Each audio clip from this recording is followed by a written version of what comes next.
always a pleasure speaking with you, man. Like, I'm see, it's so funny. I'm trying to do this official. We've known each other for like 30 plus years. Don't even say it. I'm not interested in knowing how long we've known each other, Rudy. I'm not old. I'm not even that old. How can I have known you that? There you go. Exactly. I knew you were 1 year old. There you go.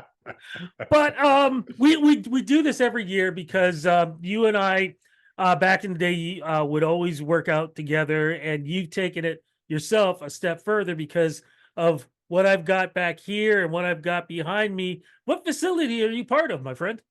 I am part of uh, Prototype Sports Performance. Mhm. We are it's mainly a elite athlete training facility. I work with a phenomenal strength and conditioning coach by the name of Justin Vince, and he trains athletes. And we also have adult strength training classes, and I run the adult strength training program.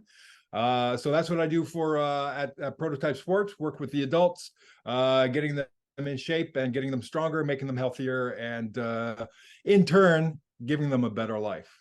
There you go. And that's true, especially the way That's things have been for the last couple of years. I mean, people are even afraid just to get out the door these days. I But, know. Yeah.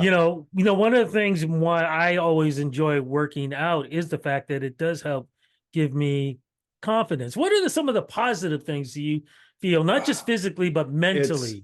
Do you know what, Rudy? It's almost limitless, and this is science. This isn't a bunch of dumb gym rats who come up with these theories. Uh, uh, Exercise, without a doubt, is just as important mentally as it is physically. Not only do we feel better physically, our bodies feel stronger, we move better, but mentally, the chemicals released during the workout and afterwards, they're known to be mood boosters. They make us feel better about ourselves. They give us more confidence, and they just help generally throughout the best part of your days. I'm back when I was working in the corporate world, I knew if I had a big meeting and I had to do some kind of presentation or something, I had to get a workout in the night before because that workout carried over and you just felt better. You woke up feeling better and feeling more confident. And so I can't say enough about the mental value of regular exercise. Mental It's just so value. important. Yeah. Mental value, something very important as we mention this, because as we are ending an old year and going into a new year, a lot of people look at that new year as a new perspective on things. Yeah. And one of the biggest things that people love to do is change their diet, go to the gym, have a trainer. If, somebody who hasn't worked out in a long time, maybe they're overweight, maybe they're just not physically strong, and they say, well, I'd love to come to your facility, but when I'm hearing elite athletes or whatever, that's kind of scaring me off. Yeah. Should it scare me off? No, it should, and you're absolutely, that's a great point, because that does, people get not only the elite athlete part, but the whole concept of exercise, particularly if you're not used to it. People get really caught up in but it's so intense, it's so time consuming, it's a total adjustment to how I live my life. And it's not supposed to be that way. It's supposed to be an addition to your life. It's not supposed to consume your life. And so we structure every single workout based on the individual. What you have or have not done in the past plays a huge factor. And we will certainly not tell you, okay, so now that you've joined up, we expect to see you here, 6 days a week at 6 a.m. for an hour and a half. That's not, and people do, that's what their mindset is, oh, I got to start working out. So I've never worked out in 5 years, but starting on Monday, I'm going to be at the gym at 6 a.m. I'm going to go Tuesday and I'm going to go Wednesday. And the first week, maybe you make it through the first 1 or 2 weeks of that intensity.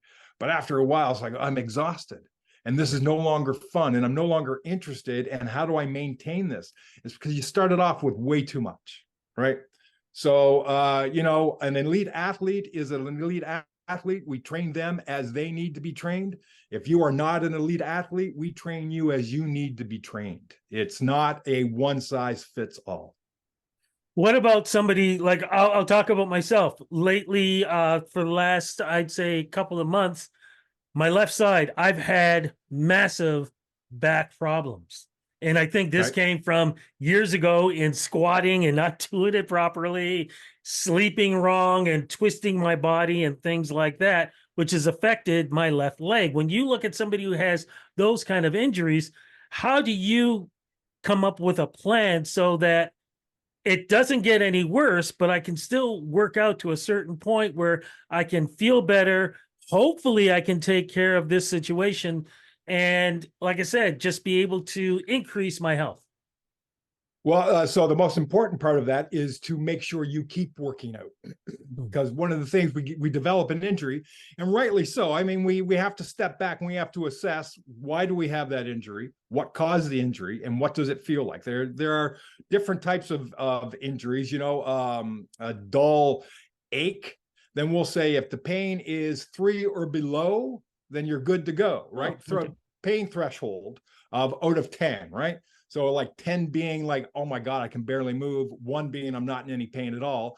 If you're at about a 3 and it's kind of like a dull ache and we're trying to figure out what's happening, then you should be okay to keep on going with the movement that you're doing. If it's a sharp pain, we shut it down immediately. Sharp pains means there could be some damage or some nerve damage or something. So we're very careful at what type of pain you're feeling. The next thing we do is we assess how you move. A lot of pain, a lot of your back pain is what we call compensation pain.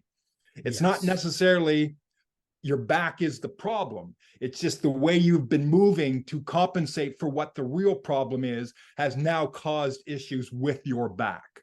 So we need to find out what the actual root problem is. And once we start to fix that, everything else starts to sort of fall in place. It's like, oh, now I notice when I actually sort of push my knee out to the left a little bit when I squat, I notice the back pain goes away. Well, there you go. So now we have solved what move is causing the pain, and now we know how to fix it. So that's what that's how we do a complete assessment of your body and how you move through different exercises. What specifically are you doing that causes the pain? And then we figure out, okay, what's the chain that's part of that movement? And we sort of assess it from there, and we pinpoint where the pain is coming from. We fix that problem, and you're good to go. What about somebody who might be extremely overweight? Going to a gym might be intimidating. What do you suggest if they come to you? We'll throw it a weight, say 250, 300 pounds, or maybe Okay. even more. They want to lose this weight, but they're intimidated in going in because they don't know what the trainer is going to be like towards them. They think they're going to see the drill sergeant, come on, chubby, you got to do this. If you don't, you're going to Yeah. die in 2 days, and these Yeah. things. And what do you say to that? Well, that is 100% not our facility. We are a small, intimate facility. I heard somebody refer to it more as a fitness boutique as opposed to a gym. We have small group classes, usually 4, 5, 6 people max. It's the most supportive atmosphere. It's the main reason I enjoy going to the gym is just spending time with all of these positive people. There's so much negativity around us in the day to day, and particularly in this. And you just hear complaining. You go to the gym and everybody's just supporting each other. And it's like, hey, if there's an athlete and they went and they bench pressed, 250 for the first time and they increased their weight by 20%.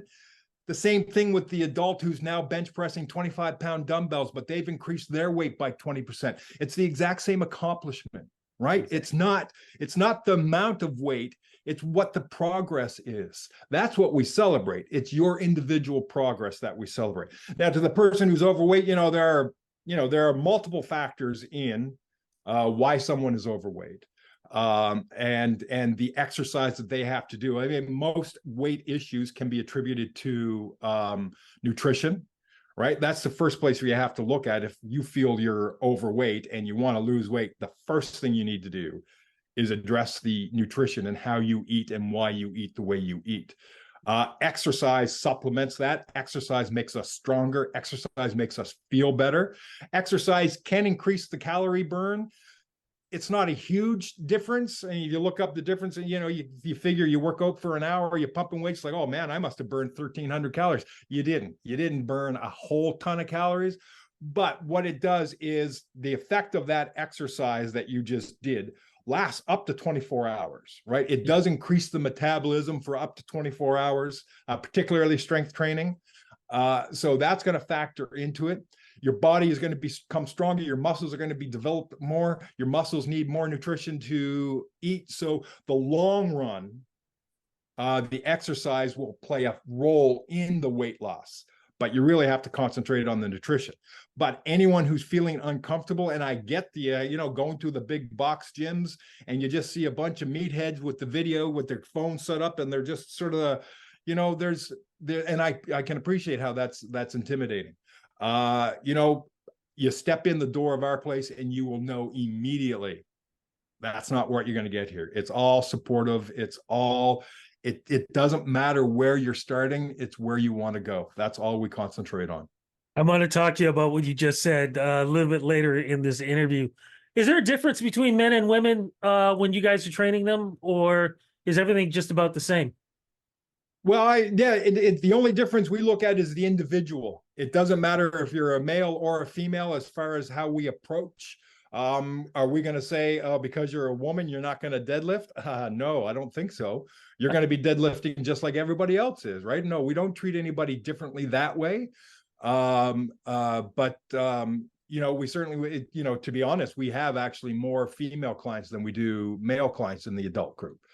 So it's the small, more intimate type atmosphere that women find appealing, because now back to talking about the big box gyms, I've heard so many women complain about, how uncomfortable it is for them to work out in one of these big gyms, guys just being guys and making them feel uncomfortable. And it's like, this is not where I want to be, right? So now you're just in a gym with us and there's only 5 or 6 people and 4 of them are women. And it's just a good conversation, the laughter and hard work. And it's quite rewarding.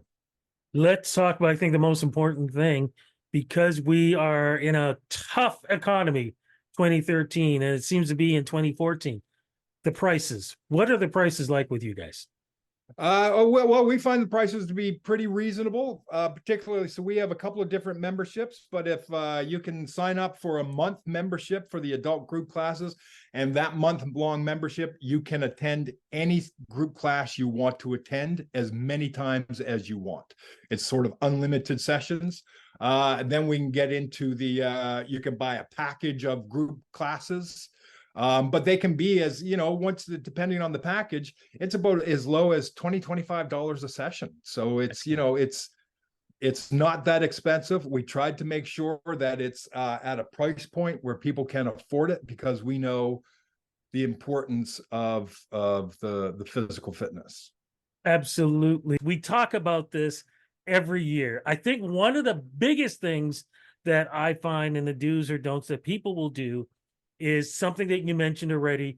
They go straight into it. It's like, 3, 2, 1. Suddenly, from eating Mickey D's, that they're eating 2 pieces of salad and a drop of water. They're up at 5:30 in the morning into the cold to get to that gym, and they're doing the most intense workout where they've injured themselves. Like, going into it way too full throttle, I always see that as a negative, because the gym that I go to, when that January 1st hits, it's packed. It's packed. And that, and I don't want to, there are some good gyms, but those big box gyms that, the big memberships that they sell the memberships in December because they want the January. They don't want every single member showing up. They just want to sell the membership, right? They actually hope you're going to buy the membership and don't show up. Because if everybody who had a membership showed up at once, there's not enough space in the gym for everybody. So that's their goal, is selling memberships. But you're absolutely right about the people, they think they have to turn their life upside down.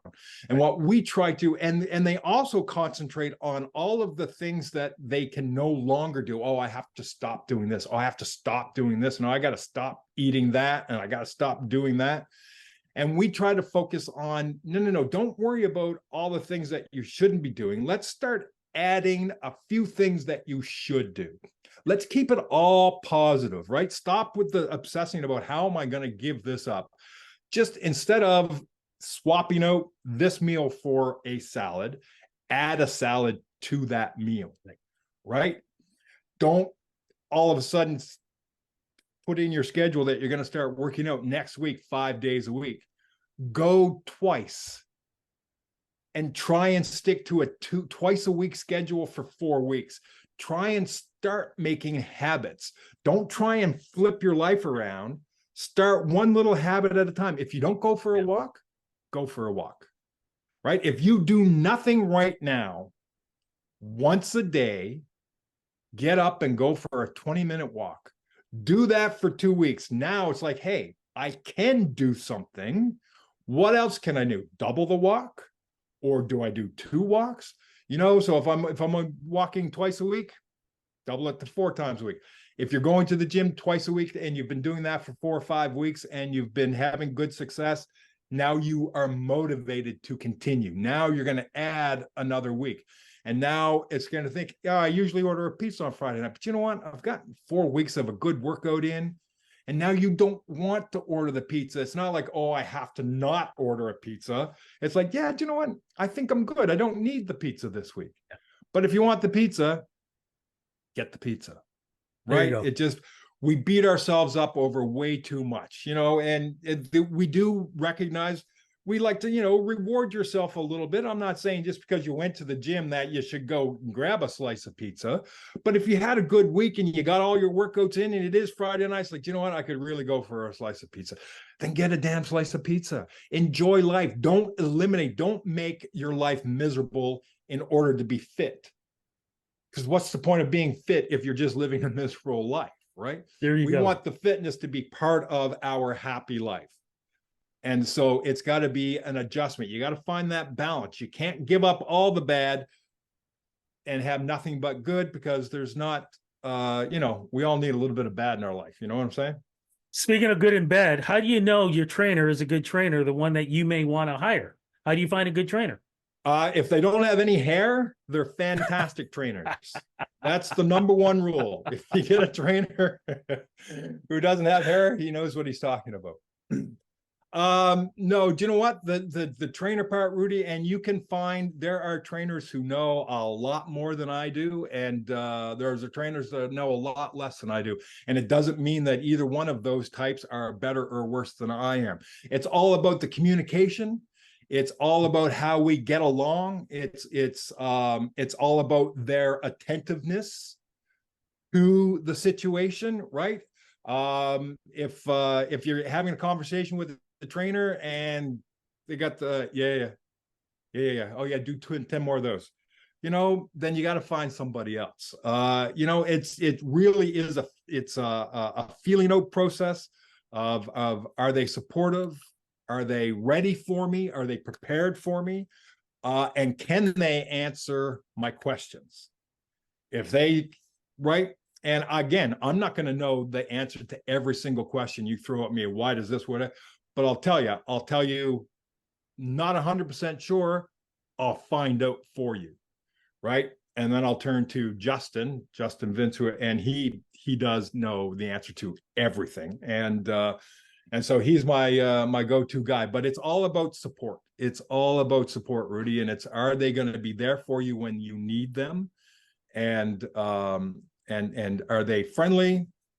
And do they have some idea of what they're talking about? And again, back to if they're the drill sergeant type, if they're saying, "Come on, you can do 2 more," then we don't subscribe to that type of. We want you to max yourself out, but that's not for me to determine what your max is. That's you to decide, right? So we scale everything on. It's called the rate of perceived exertion. Again, a scale of 1 to 10. How hard are you working? right? You and I can be doing the exact same workout. And someone could say, Rudy's working a lot harder than you are, but your rate of perceived exertion is 6 out of 10. You're only giving yourself, and I'm like over here, I'm getting everything I got, but it's easier for you. Your body's doesn't have to work as hard. So it's all about the individual and how hard are they working. So if you're working with a trainer and they're trying to compare you to, oh, look what they're doing, or how come you can't do it like they can, find a new trainer. And also, I want to add in too technique, because if you're not doing the right technique, I've seen guys who think they can curl a lot of weight, but their technique is completely off. Whereas guys who are doing it with smaller weights, but they've got the right technique, are getting more out of it. I want to jump into something else too now. Intimidation. When I say intimidation, again, maybe your body isn't that Greek god, and you walk into a gym and you do see people who are fit and they've got their tights and everything else. How do you keep focus on what you are doing to reach your goal without comparing yourself to, quote unquote, the beautiful people? We never discuss look. We discuss feeling. How are you feeling? Are you feeling better? Are you feeling better today than you did 2 weeks ago when you first started to come in here? Are you able to move better than when you first started to come in here? That's all we care about. If you say to me, I feel like I look better too when I'm looking in the mirror, awesome. I'm glad you feel like you look better. I don't care that you look better. We care about how you move and how you feel. Those are the two things because, and quite honestly, anyone, the big jack guys and stuff, the dedication, and not to knock these guys, I mean, the dedication they have to put in to get like that, but they are consumed with it. Everything they do, their life is consumed with macro calories, micronutrients, everything that's like, I ate this today, so I can't eat that. And it's just, I got to work out this much and I got to work my arms. Oh, it's back day, it's leg day. It's like, oh man, that's just insane. So, we don't concern ourselves with any of that. If that's your goal, we can help you with that. But that's not our goal to get you like that. Our goal is to help you move better and to feel better. We're going to be running out of time, but one last question, which I love asking you this, and I love how you tell it right. Folks who maybe before they go and they're even thinking about working out, watch on TikTok or Instagram people who have videotaped themselves working out. Like, what do you think about that? Because you have a term for those folks. Yeah, I know I did. What's my term? I can't remember. You have a term for them. It's I can't remember what it is. If it's I don't know, video trainers or something like that you said. But a lot of times you're seeing these people doing these things, but they're not always doing it correctly. No, they're not. And the only time we videotape in the gym is to show, if you're doing squats and you're saying my back hurts when I squat, and I'm seeing that your right leg is sort of caving in when you squat, I'm going to take a videotape of that. And then I'm going to show you, see how your leg is caving in here? We need to push that out on the squat. That's it. It's not going to go on Instagram. It's not going to be, and if somebody, because I've seen videos, people getting mad because somebody walked into their camera view. That is not happening. As you can see in the background there, Rudy, at Prototype Sports, there's not a mirror on the wall. There's no mirrors. There's nobody standing there looking at the pump they get. That doesn't happen. It's all about how does it feel? And then Justin and I are watching the form to make sure it's being done properly. And it's funny you mentioned that about the proper technique, because everyone to a T, if they're doing an exercise and I combine, it's like, you know what? No, get the shoulders back, get your chest big, and now try it. It's like, oh, it's harder, right? As soon as you correct the form, it gets harder. It's like, oh, I think I actually have to go down in weight. Right. Yeah, you thought you could do that with 45s, but now you're just sort of doing this instead of doing this.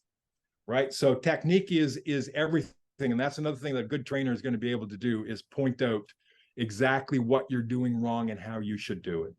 as we wrap this up, any quick advice you want to give the folks who are going to be heading back to either your facilities or just heading back to fitness in general? Yeah, you know what? Don't be intimidated by it. Just have fun with it. Don't let it become more than it has to be. And if you think, oh, I can only, how am I supposed to get a workout in an hour or 45 minutes? Whatever. If you got 20 minutes, just start doing something. Walk up and down the stairs 10 times. If you need to get some kind of exercise in and you can't leave the house or whatever, drop and do 10 push-ups. If you can't do a push-up, then do them from your knees. If you can't do them from your knees, lean against the wall and do an elevated push-up. It doesn't matter what you do. Do not, as you've made reference, don't compare yourself to other people. You are an individual. We are all different. And the ones that are the freaks, the big buffs, and they can do anything, that is the smallest percentage of the population. Please do not compare yourself to them. Be yourself, do the best that you can, and you'll be just fine. Greg, all the best to you, Sheila, the kids, the family, all the best. And looking forward to when we catch up again. And when you said about, eat those little foods, that's why when we got together, man, I had my chicken fingers and you were complaining about it. Haven't had it in years. I only teased you because you were 10 years old, not because they were unhealthy. All the best to you, man. And thanks again. Take it easy, Rudy. Always good seeing you. I want to get together again soon. Have a great Christmas. All the best to you and your family, buddy.